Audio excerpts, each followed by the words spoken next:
मैं तो मानता मोदी जो है अपना राम का अवतार, मैं ऐसे मानता हूँ। उन्होंने ये नहीं कहा कि हम सिर्फ हिंदूज को सिटीजनशिप देंगे, उन्होंने उसमें क्रिश्चियंस को भी ऐड किया, पारसियों को भी ऐड किया, सिखों को भी ऐड किया, मुसलमानों को भी ऐड किया। अच्छा। ये सबसे अच्छी बात यह है कि जो लोग वहाँ से दिसंबर 2014 से पहले तक रह रहे थे उनमें किसी में उन्होंने जो है वो फर्क नहीं किया।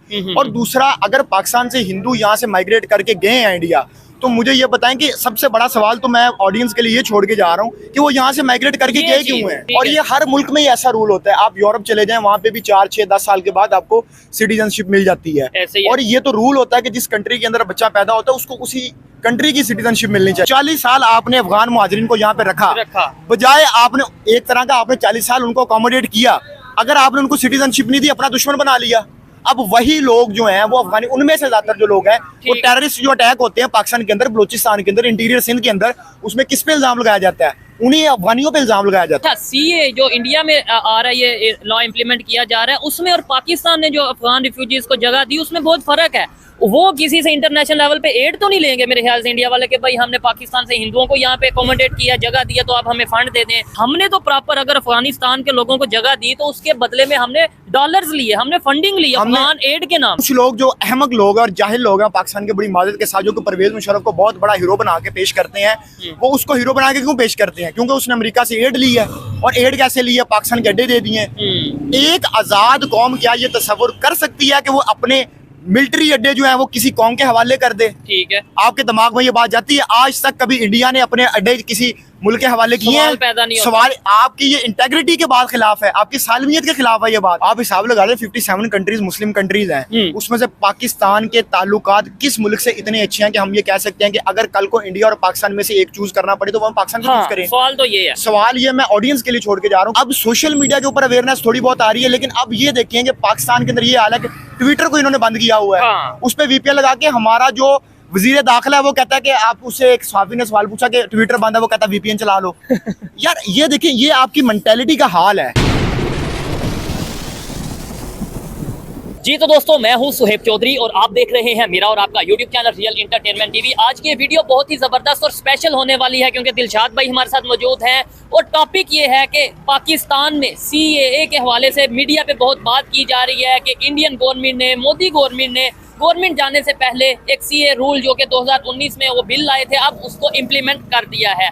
और बाकायदा तौर पे पाकिस्तानी हिंदू कम्युनिटी जो वहाँ पे जा चुके थे इंडिया में, वहाँ पे जाके उन्होंने नारे लगाए हैं कि मोदी हमारे लिए अवतार है। क्या कहना चाहेंगे? सबसे पहले तो CAA के हवाले से पाकिस्तान की यूथ क्या सोचती है इस बिल के हवाले से, और दूसरे नंबर पे क्या पाकिस्तान में ही दिलशाद भाई ऐसा कोई लॉ आता है, इम्प्लीमेंट किया जाता है तो दूसरे कंट्री से मुस्लिम यहाँ पे आना चाहेंगे? सबसे पहले तो हम इसके बैकग्राउंड में जाते हैं। ये बेसिकली सिटीजनशिप अमेंडमेंट एक्ट है जो कि 2019 में इंडिया ने पास कर दिया था, जिसको अभी उन्होंने इम्प्लीमेंट किया है। और ये उन लोगों पे इम्प्लीमेंट हुआ है जो कि दिसंबर 31, 2014 से पहले के लोग रह रहे हैं या उस वक्त तक रह रहे हैं। तो ये जो डायरेक्ट इमीडिएट बेनिफिशरीज हैं वो इसके तकरीबन 30,000 लोग हैं। और ये मेजोरिटी वहां से लोग आए हैं जो कि मुस्लिम कंट्रीज हैं, जैसे कि पाकिस्तान से, बांग्लादेश से और अफगानिस्तान से। तो वो वहां से लोग, अब इनको इनका फायदा क्या होगा कि उनको आधार कार्ड दिया जाएगा। इंडिया में उसको कार्ड कहते हैं, हमारे यहाँ आइडेंटिटी कार्ड होता है, आधार कार्ड मिल जाएगा। उससे उनको ये राइट्स मिल जाएंगे, वहाँ पे प्रॉपर्टीज खरीद सकते हैं, वहाँ पे गवर्नमेंट जॉब्स में अप्लाई कर सकते हैं। मतलब कि वो वोटर ID भी उनको मिल जाएगी। वो एक तरह के उनको प्रॉपर सिटीजन बन जाएंगे और उस मुल्क की तरक्की के अंदर वो अपना अहम किरदार अदा कर सकते हैं। उनमें बहुत सारे ऐसे लोग होंगे जो डॉक्टर्स होंगे, जो इंजीनियर्स होंगे, जो कि उस मुल्क के अंदर अपनी एफर्ट्स पुट करेंगे।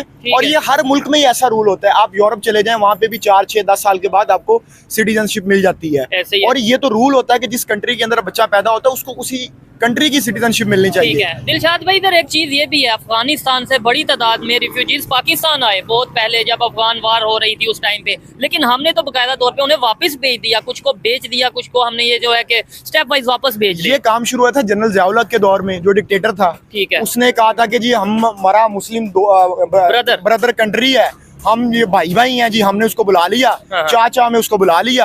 अब उसके बाद वो 40 साल यहाँ पे रह के गए, ना उनको सिटीजनशिप दी है और ना उनको प्रॉपर यहाँ पे राइट्स मिले हैं। उन्होंने फिर 2 नंबरियां करनी शुरू कर दी। उसके बाद फिर इस वजह से स्मगलिंग भी बढ़ी और उसके बाद जनरल परवेज मुशर्रफ, दूसरा डिक्टेटर, हमारे सरों के ऊपर थोपा गया। ठीक है, जमहूरियत को तो ये लोग मानते नहीं है, उसने पकड़ के जो है वो अड्डे दे दिए इनको, अमेरिका को, अफगानिस्तान के अगेंस्ट। उसके बाद जो हमारी आए रोज बॉर्डर पे मसले बने होते हैं हमारे यहाँ स्मगलिंग होती है। आप यही इस चीज को आप लीगल कर दें तो पाकिस्तान की इकोनॉमी को भी कोई फायदा पहुंचे। ऐसे ही है। जब जब हमारे ऊपर डिक्टेटर मुसल्लत किए गए हैं उन्होंने तब इस मुल्क की तबाही फेरी है। अच्छा दिलशाद भाई, एक साइड पे हम ये कहते हैं मुस्लिम ब्रदर मुस्लिम उम्मा, इस तरीके से हम पूरी दुनिया में मुस्लिम कंट्री एक जिस्म की तरह, एक बंदे को दर्द होगी, पूरे इस्लामिक कंट्रीज को दर्द होगी। हम दूसरी साइड पे ये देखते हैं कि हमारे यहाँ पे सिर्फ नारे लगते हैं और वो लोग प्रैक्टिकली देखें। उन्होंने ये बोला कि भाई हमारी जो हिंदू कम्युनिटी है पूरी दुनिया में, खासतौर पे अफगानिस्तान, ईरान, अफगानिस्तान, पाकिस्तान और बांग्लादेश से जो इंडिया में आना चाहें वो आ सकते हैं। प्रैक्टिकली उन्होंने करके दिखाया।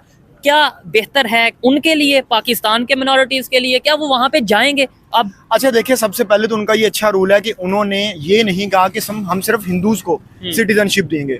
उन्होंने उसमें क्रिश्चियंस को भी ऐड किया, हाँ। पारसियों को भी ऐड किया, सिखों को भी ऐड किया, मुसलमानों को भी ऐड किया। अच्छा। ये सबसे अच्छी बात यह है कि जो लोग वहां से दिसंबर 2014 से पहले तक रह रहे थे उनमें किसी में उन्होंने जो है वो फर्क नहीं किया। और दूसरा, अगर पाकिस्तान से हिंदू यहाँ से माइग्रेट करके गए हैं इंडिया, तो मुझे ये बताएं कि सबसे बड़ा सवाल तो मैं ऑडियंस के लिए ये छोड़ के जा रहा हूँ कि वो यहाँ से माइग्रेट करके गए क्यों हैं?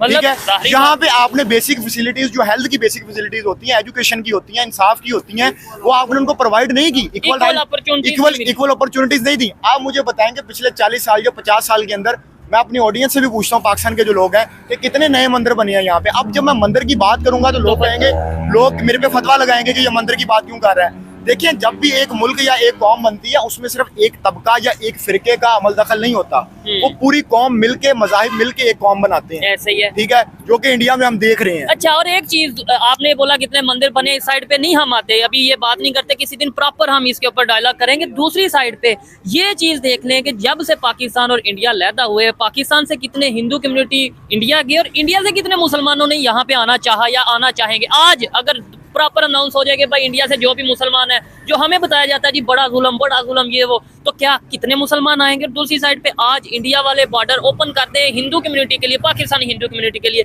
तो कितने हिंदू यहाँ से वहां जाएंगे? मेरे ख्याल में अगर आप ये बॉर्डर ऑन करते हो, खोल देते हैं, तो यहाँ से तो सारे हिंदू माइग्रेट कर जाएंगे। ठीक है। और अगर वहाँ पे आपको कहते हैं कि पाकिस्तानी वहाँ पे आ जाइए, आप ये मसला कश्मीर का उठाते हैं कि कश्मीर का मसला, आप कश्मीरियों से को 5-7 कश्मीरियों से राय लेके पूछे ना, क्या वो पाकिस्तान के साथ आना भी चाहते हैं कि नहीं आना चाहते। उनमें से जो मेजोरिटी जो कश्मीरी हैं वो पाकिस्तान के साथ नहीं आना चाहते।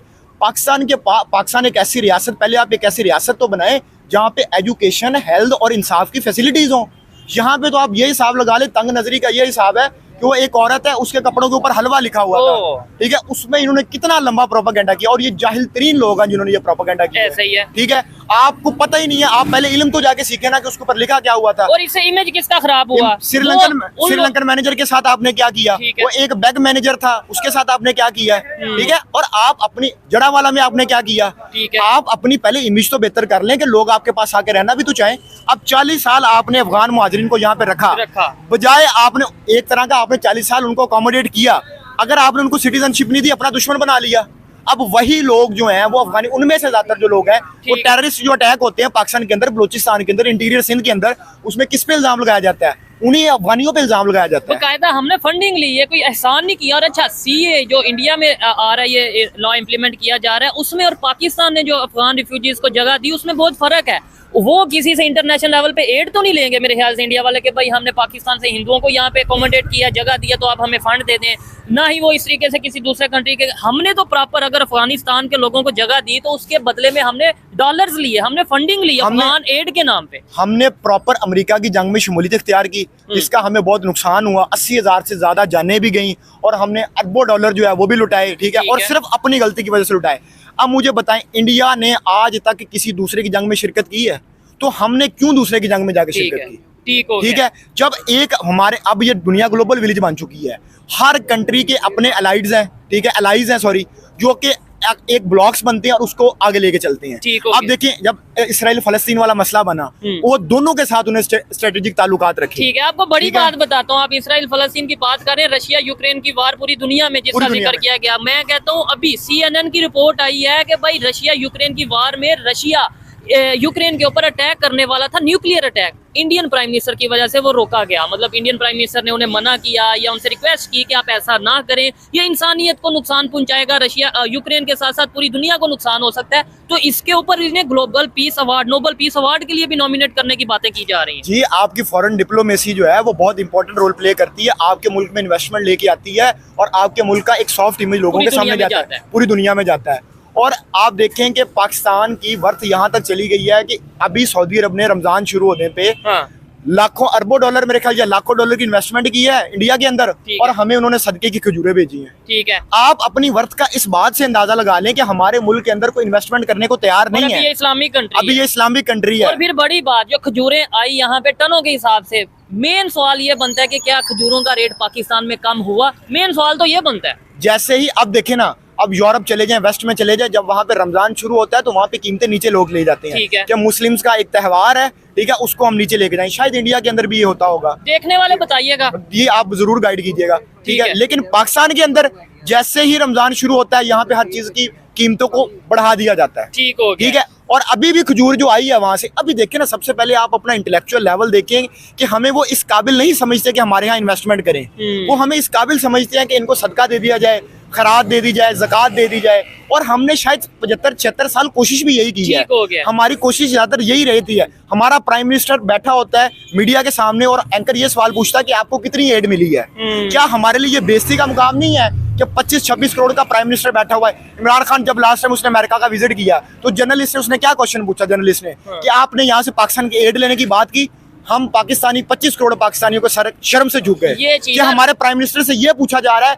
कि आपने एड कितनी ली। हालांकि सवाल ये पूछना चाहिए था कि आपने दोनों कंट्रीज के ताल्लुकात के बारे में क्या बात की, ट्रेड के बारे में क्या बात की, इन्वेस्टमेंट के बारे में क्या बात की। और जो आपने बोला कि रमजान में कीमतें कहाँ पे ज्यादा हुई, कहाँ पे कम हुई, इस हवाले से मुझे एक भाई ने एक फोटो भी भेजी है, वो मैं जरूर साथ अटैच करूंगा, कैमरामैन एडिटर से बोलूंगा वो साथ अटैच करेंगे। देखें किस तरीके से नॉन मुस्लिम रमजान को ना सिर्फ मतलब यह है कि देखें रिस्पेक्ट में क्या कर रहे हैं। और बड़ी बात यह है, हमारे इधर आपको नहीं लगता दिलशाद भाई, क्वालिफिकेशन जो है अगर कि प्राइम मिनिस्टर की, वो ये समझी जाती है कि भाई आप अगर ज्यादा एड ले सकोगे तो आपको प्राइम मिनिस्टर बना दिया जाएगा, बजाय ज्यादा ट्रेड कर सकोगे तो फिर नहीं। अब देखिए, कुछ लोग जो अहमक लोग हैं और जाहिल लोग हैं पाकिस्तान के बड़ी माजरत के साथ, जो कि परवेज मुशर्रफ को बहुत बड़ा हीरो बना के पेश करते हैं, वो उसको हीरो बना के क्यों पेश करते हैं? क्योंकि उसने अमेरिका से एड ली है। और एड कैसे ली है? पाकिस्तान के अड्डे दे दिए हैं। एक आजाद कौम क्या ये तस्वुर कर सकती है कि वो अपने मिलिट्री अड्डे जो है वो किसी कौम के हवाले कर दे? ठीक है, आपके दिमाग में ये बात जाती है? आज तक कभी इंडिया ने अपने अड्डे किसी मुल्क के हवाले किए हैं? सवाल आपकी ये इंटेग्रिटी के बाद खिलाफ है, आपकी सालमियत के खिलाफ है ये बात। आपने कैसे उनको दिए? और आप जब तक, आप देखें, हमारा पाकिस्तान जो है वो एक जमहूरी मुल्क आ जाता है। हाँ। हम मुझे ये बताएं कि अभी इलेक्शंस गुजरे को 3-4 महीने भी नहीं हुआ, मेरा ख्याल है, अभी थोड़ा टाइम हुआ है, 3-4 नहीं, 2 महीने मैक्सिमम हुए। इलेक्शंस के रिजल्ट हमारे 3-3 दिन बाद आते रहे हैं। आप हमारी जमहूरियत का जनाजा यहाँ पे निकलता ठीक हो गया। अच्छा दिलशाद भाई, ये चीजें जो आप देखते हैं इंटरनेशनल लेवल पे जो चेंजिंग्स आ रही हैं, उसको थोड़ा सा स्टडी करते हैं, देखते हैं, उसके ऊपर बात करते हैं, यही बातें हमारी आम पब्लिक को कैसे समझ आ सकती है? बात तो ये है, देखिए यहाँ पे मैंने एक वीडियो की, प्रोग्राम किया, घर चले गए, आपने बात की, घर चले गए। मजा तो फिर है जब इन्हें समझ आए, ये भाई को समझ आए, ये जो लोग यहाँ पे खड़े आपको सुन रहे हैं, इन लोगों को समझ आए, ये कैसे पॉसिबल है? पहले की निस्बत काफी बेहतरी आई है। बिल्कुल ऐसे ही है, सोशल मीडिया की वजह से, क्योंकि हमारा जो मेन स्ट्रीम मीडिया है वो तो इस चीज को रिपोर्ट ही नहीं करता, वो तो सिर्फ जो अंदरूनी हालात है उनको डिस्कस कर रहा होता है। इंटरनेशनल मीडिया, इंटरनेशनल बात हो ही नहीं रही होती। इवन ये कह दिया जाता है, जो इन चीजों को डिस्कस करता है, ये कह दिया जाता है, ये देखो जी पाकिस्तान का इमेज खराब कर रहा है, पाकिस्तान का इमेज खराब कर रहा है। अगर आप इसी डगर पे चलते रहे तो आप देखेंगे कि आइंदा 40-50 सालों तक हमें किस कॉन्सिक्वेंसेस का सामना करना पड़ता है। आपका मुल्क, ब्रादर मुल्क ईरान है, ठीक है, ईरान के साथ आपके ताल्लुकात कैसे हैं? अफगानिस्तान के साथ आपके साथ ताल्लुकात कैसे हैं? सऊदी अरब के आपके साथ ताल्लुकात कैसे हैं? इवन बांग्लादेश के साथ आपके ताल्लुकात कैसे हैं? इंडिया के साथ आपके ताल्लुकात कैसे हैं? अगर आप यही निकालें इंडिया के ताल्लुकात बांग्लादेश के साथ कैसे हैं, जबरदस्त, ईरान के साथ कैसे हैं, आप देखें ना कि आपके जो करीबी मुल्क हैं, आपके उनके साथ ताल्लुकात बेहतर नहीं है। आपको सिर्फ इसलिए भेजा जाता है, हमारा प्राइम मिनिस्टर यहाँ से जाता है और शाहिद खाकान अब्बासी अमेरिका गया तो उसके पूरे कपड़े उतरवा के उसकी चेकिंग की गई। ठीक हो गया। तो हमारे लिए ये बदनामी का बाइस नहीं बनते ये लोग। अच्छा, अब कुछ लोग ये कहेंगे कि भाई नेबर कंट्री की बड़ी तारीफ की जाती है। मैं कहता हूँ फैक्ट के ऊपर आप चीजें देखें ना, बांग्लादेश को इलेक्ट्रिसिटी प्रोवाइड कर रहे हैं, इस्लामिक कंट्री है। इंडिया वाले ईरान के साथ वो चाबहार पोर्ट उन्होंने बनाया है, इस्लामिक कंट्री है। सऊदी अरेबिया के साथ अभी बिलियंस ऑफ डॉलर की ट्रेड की अनाउंसमेंट की है, प्रोजेक्ट की अनाउंसमेंट की है। यूएई के साथ इंडिया साइड कश्मीर में वो मॉल ऑफ श्रीनगर बनाने जा रहे हैं, अफगानिस्तान के साथ वो अपनी ट्रेड कर रहे हैं, उन्हें जो सा एड भेज रहे हैं। कौन सा एक कंट्री ऐसा है, चले मैं यही चैलेंज करता हूँ कि नेबर कंट्री इंडिया के हवाले से बता दें कौन सा इस्लामिक कंट्री ऐसा है जिनके साथ उनके रिलेशन बेहतर नहीं, सिवाय पाकिस्तान को छोड़ के या कोई एक कंट्री को छोड़ के 57 कंट्रीज में से कितने कंट्रीज ऐसे हैं? आप हिसाब लगा लें 57 कंट्रीज मुस्लिम कंट्रीज हैं, उसमें से पाकिस्तान के ताल्लुकात किस मुल्क से इतने अच्छे हैं कि हम ये कह सकते हैं कि अगर कल को इंडिया और पाकिस्तान में से एक चूज करना पड़े तो वो हम पाकिस्तान को चूज करें। सवाल तो ये है, सवाल ये मैं ऑडियंस के लिए छोड़ के जा रहा हूँ कि कोई ऐसा इस्लामी मुल्क है दुनिया में, या नॉन इस्लामिक को तो आप छोड़ दें, मैं तो वैसे इस्लामिक और नॉन चाइना को छोड़ दें, ठीक है। अब मुझे ये बताएं, चाइना भी तो हमारे यहाँ सी पैक बना रहा है ना, उसको एक लंबा रूट तय करके जाना पड़ता है ट्रेड करने के लिए, उसने एक शॉर्टेस्ट रूट बना लिया जिससे वो अपना फायदा उठाएगा। आप लोगों ने सिर्फ पैसे लेने हैं वहां से जगह गुजारने के, सी पैक जो आप लोग बना रहे हो, जो गेम चेंजर है, जो गेम चेंजर आप कह रहे हो, आपकी अपनी उसके अंदर आउटपुट कुछ नहीं है। आपने सिर्फ वो जहाँ से जगह गुजरनी है वहां से आपने पैसे चार्ज करने हैं, एक तरह के आप मालिक मकान की हैसियत रखते हैं कि आपने किराया ले लेना है, किराया ले लेना है, सिर्फ किराया लेना है। मजेदार भाई दिलशाद भाई तब थी, या देखने वालों को मैं कहना चाहूंगा मजा तब था कि जब यहाँ पे जो सी पैक के हवाले से बात की जाती है, ग्वादर में जो इंडस्ट्री लगाई जा रही है वो इंडस्ट्री पाकिस्तान की लगती, चलो पाकिस्तान की इंडस्ट्री ना लगती, चाइना ही लगा लेता, लेकिन वहाँ पे जो मैनेजिंग पोस्ट पे लोग हैं वो पाकिस्तानी हो जाते, लेबर सिर्फ लेबर पाकिस्तानी, मैनेजर सारे चाइनीज, इंडस्ट्री सारी चाइना की। इवन बलोचिस्तान के लोग तो प्रोटेस्ट करते नजर आ रहे हैं। मतलब किस किस बात का हम रोना रोए कि क्या क्या चीजें यहाँ पे हो रही हैं, जो लॉलीपॉप सी पैक के नाम पे दिया जा रहा है, या जो जी गेम चेंजर है, आपको लगता है कि ये वाकई में गेम चेंजर है या बलोचिस्तान के लोगों को इसका नुकसान उठाना पड़ रहा है? देखिए जी, अभी तक तो जो उन्होंने सब चीज यूज की, इंजीनियर्स जो थे वो सारे चाइना से आए हैं, इंडस्ट्री उनका सारा जितना मटेरियल है वो सब वहाँ से यूज हुआ है, पाकिस्तान की तो लोकल प्रोडक्शन नहीं यूज हुई। लोकल प्रोडक्शन का तो हमें ये हालांकि हम सिर्फ यहाँ पे बाइक भी असेंबल नहीं कर पा रहे, ठीक है, और हर चीज हमारी इम्पोर्ट हम कर रहे हैं बाहर से। तो जब तक आप लोकल इंडस्ट्री को नहीं उठाएंगे, लोकल लोगों को नहीं यूज करेंगे। अब देखें, कौमों का हिसाब लगा लें, अभी पंजाब के अंदर जो नई चीफ मिनिस्टर बनी है, उसने यहाँ पे पाकिस्तान के अंदर ये लोगों को ये दिया, राशन दिया है, ठीक है। क्या आप एक इंडस्ट्री नहीं लगा सकते? क्या आप एजुकेशन के ऊपर वो पैसा नहीं लगा सकते? अभी तक हम उसी चीज में फंसे हुए हैं कि रोटी, कपड़ा और मकान के अंदर, क्योंकि हमें एक नारा 70s में दिया गया और था, वो भी नहीं हम पूरा कर पाएंगे। जो इस टाइम हमारी कंडीशन है, मैं कहता हूँ रोटी, कपड़ा, मकान ही पूरा कर दें, ये बहुत बड़ी बात होगी। IMF से कर्जा लिए बगैर, IMF से कर्जा लेके पूरा कर दें। अभी हमने अप्रैल मई के अंदर IMF से ट्रेंच लेनी है, ठीक है। अगर IMF से ट्रेंच नहीं लेंगे तो हम डिफॉल्ट कर जाएंगे। और IMF ने इस दफा हमारे जो गवर्नमेंट मुलाजमीन है उनकी पेंशनों के ऊपर बात की है, उन्होंने बिजली का जो बिल है उनको बढ़ाने की बात की, गैस के जाहिर है फिर आपने उनके टर्म्स एंड कंडीशंस मानोगे तो फिर वो आपको ट्रेंच देंगे, ठीक है। जब आप घुटने टेक के बैठे हो, आपकी मईशत घुटने टेक के बैठी है, और आपकी जमहूरियत का ये हाल है कि लूली लंगड़ी जमहूरियत है कि आपके इलेक्शन सही टाइम पे नहीं हो रहे, और अगर वो एक गवर्नमेंट आई है, अभी जो गवर्नमेंट आई है, अब देखिए अभी जो गवर्नमेंट आई वो इंतहाई अनस्टेबल गवर्नमेंट है, मुझे नहीं लगता कि वो अपनी टर्म पूरी करेगी। जब आप अनस्टेबल गवर्नमेंट लेके आते हैं, और अनस्टेबल गवर्नमेंट कौन लेके आता है ये आपको भी पता है, मुझे बताने की जरूरत नहीं है, ठीक है। और एक चीज मैं कहना चाहूंगा कि भाई पाकिस्तान के लोग, आम जो सादा लोग हैं वो बुरे नहीं, उनका कोई कसूर नहीं है। उसकी एक मिसाल मैं आपको देता हूँ, ये भाई बात कर रहे हैं, कितने लोग, कैमरामैन अभी दिखाएं, कितने लोग खड़े होकर सिर्फ सुन रहे हैं। इसका मतलब है इनकी बातों से एग्री करते हैं तो सुन रहे हैं, और बल्कि पूछ लेते हैं, भाईजान ये जो बातें कर रहे हैं, हाँ ना में जवाब दे दें, क्या ठीक कर रहे हैं? ठीक कर रहे हैं, ठीक कर रहे हैं। होना चेंज आना चाहिए पाकिस्तान में, होना चाहिए, ठीक हो गया। देखिए आबिद भाई, दिलशाद भाई, इसका मतलब ये है कि यहाँ पे जो लोग हैं, अगर कोई अच्छी बात की जाए, पॉजिटिव बात की जाए, तो उसको एक्सेप्ट करने की तरफ आते हैं। यानी हमारा मीडिया या हमारे जो प्लस पॉलिसी मेकर्स हैं वो इस चीज को खुद नहीं आगे ला रहे। देखिए, अगर आप अच्छी बात करें, लॉजिक से बात करें, तो लोग सुनते हैं बात, ऐसे ही है, और लोग उस पर अमल भी करते हैं, ठीक है। और ये सिर्फ मसला आता है जब हमारा मेन स्ट्रीम मीडिया जो है वो इस चीज को क्या कहते हैं, हाईलाइट नहीं करता, ठीक है, अवेयरनेस पैदा नहीं करता, ठीक है। अब सोशल मीडिया के ऊपर अवेयरनेस थोड़ी बहुत आ रही है, लेकिन अब ये देखें कि पाकिस्तान के अंदर ये हाल है कि ट्विटर को इन्होंने बंद किया हुआ है, हाँ। उस पर VPN लगा के हमारा जो वजीर दाखिला है वो कहता है कि आप उससे, एक सहाफी ने सवाल पूछा कि ट्विटर बंद है, वो कहता है VPN चला लो। यार ये देखिए, ये आपकी मेंटेलिटी का हाल है। क्या आप ट्विटर बंद करके, फेसबुक बंद करके, एक पॉलिटिकल पार्टी जलसा करती है, आप सारा कुछ बंद कर देते हैं? वो दौर चला गया, वो 80s का दौर था, 70s का दौर था, जब आप लोगों की जुबानें बंद कर लिया करते थे। तो प्रॉपर असेंबली में ये मतलब पार्लियामेंट में बिल मंजूर करवाया जा रहा है कि भाई आप सोशल मीडिया जितनी भी एप्स हैं, यूट्यूब हो गया, यूट्यूब को शायद छोड़ के फेसबुक हो गया, ट्विटर, इंस्टाग्राम, इन सब को बैन कर दिया जाए पाकिस्तान में। अच्छा, आप इन सबको बैन करके क्या आपको लगता है कि जो कुछ मखसूस लोग हैं वो अपने एजेंडे में कामयाब हो जाएंगे? अगर आप फेसबुक बंद कर लेंगे या व्हाट्सएप या जो भी सोशल मीडिया, तो हम कट के नहीं रह जाएंगे पूरी दुनिया से। पूरी दुनिया से आप पहले ही पूरी दुनिया से कटे हुए हैं, आपके साथ ना कोई ट्रेड कर रहा है ना आपके साथ। अब मुझे बताएं, पिछले तकरीबन साल या 1.5-2 साल से कौन सा किसी मुल्क का प्राइम मिनिस्टर या प्रेसिडेंट है जिसने पाकिस्तान का दौरा किया?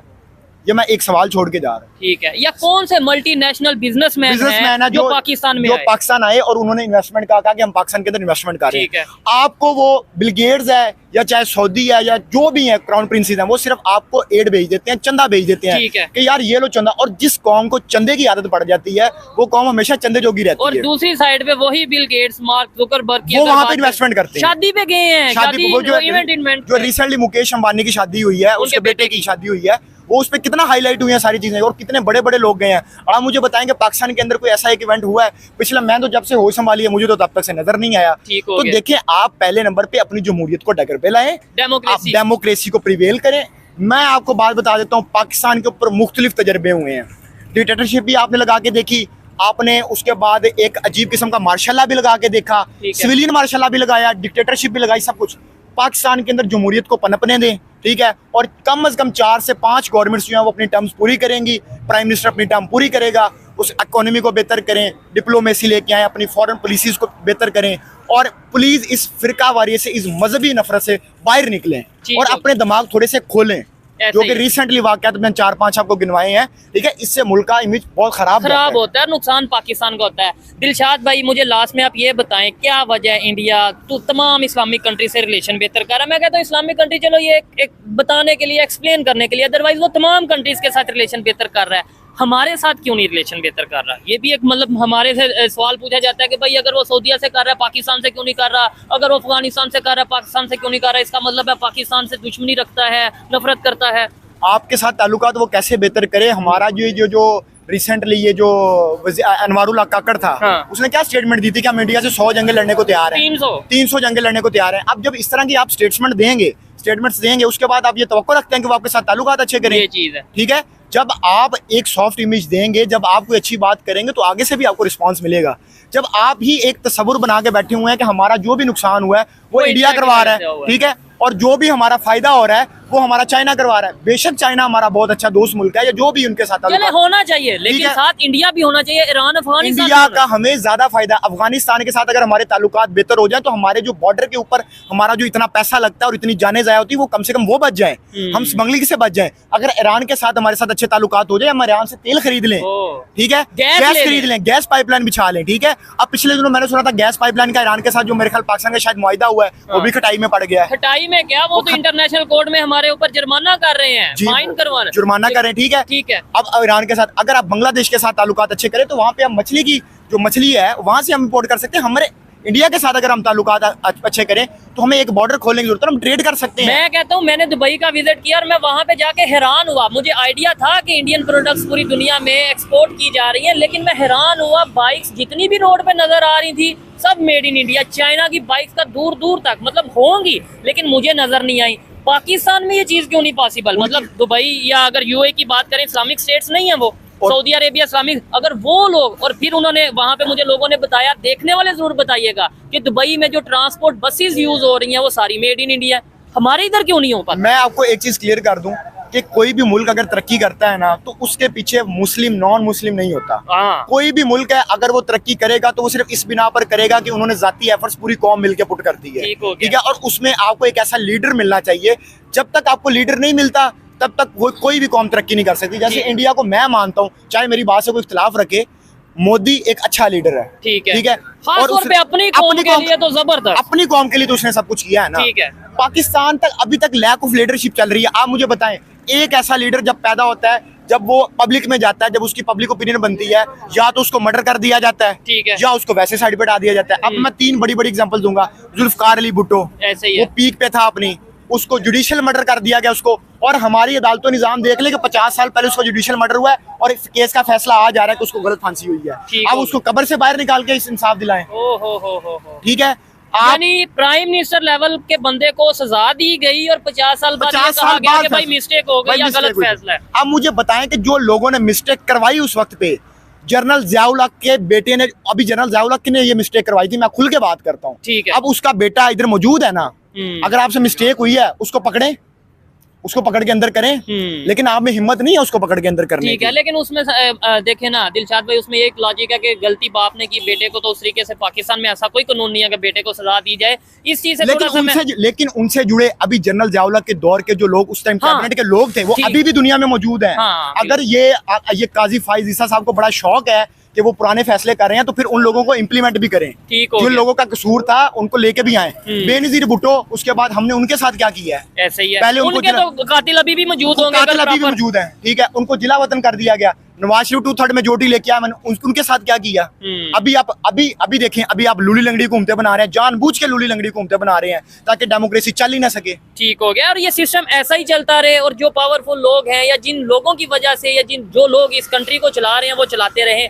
लेकिन इससे लॉन्ग टर्म अगर देखा जाए नुकसान पाकिस्तान को हो रहा है और होता रहेगा। अगर हम आज इन पॉइंट्स को हाईलाइट कर रहे हैं, अगर दिलशाद भाई ये बातें कर रहे हैं, उसकी रीजन यही है कि वो पाकिस्तान की बेहतरी चाहते हैं, पाकिस्तान से मोहब्बत करते हैं। नहीं तो अदरवाइज हम भी यहाँ पे आप भी नारा लगा दे, मैं भी लगा देता हूँ, पाकिस्तान जिंदाबाद, पाकिस्तान में हर चीज अच्छी है, बात खत्म, घर चले जाओ, और बाद में जाके रो, अंदर अंदर अपने जमीर से मुतमिन ना हो। क्या आपको लगता है कि जो लोग ये कहते हैं मीडिया पे बैठ के या कहीं पे भी बैठ के, भाई पाकिस्तान बहुत जबरदस्त है, हर चीज बेहतर है, क्या आपको लगता है उनका जमीर मुतमिन होगा? वो दिल से ये बात करते होंगे? दिल से तो ये बात कोई नहीं करता, बस ये है कि थोड़ा सा दिखाने के लिए लोगों को कि हम बड़े मोहब्बे वतन हैं। और यही तो ये मोहब्बे वतन होने की ये निशानी है। ये लोगों के सामने पोर्ट्रे करते हैं, प्रिटेंड करवाते हैं। और मैं कहता हूँ कि जो लोग ये बात करते हैं कि ऑल इज वेल, वो लोग अपने मुल्क के साथ सबसे बड़ी दुश्मनी कर रहे हैं। यही चीज है, और यहीं पे हम इस प्रोग्राम को वाइंड अप करेंगे। दिलशाद भाई की बातें आपको कैसी लगी आपने कमेंट में जरूर बताना है। मेरे सवालात कैसे लगे, ये टॉपिक कैसा लगा जरूर बताइएगा। मिलते हैं नेक्स्ट वीडियो में, तब तक के लिए पीस आउट, अल्लाह हाफिज। जमहूरियत जिंदाबाद, डिक्टेटरशिप मुर्दाबाद।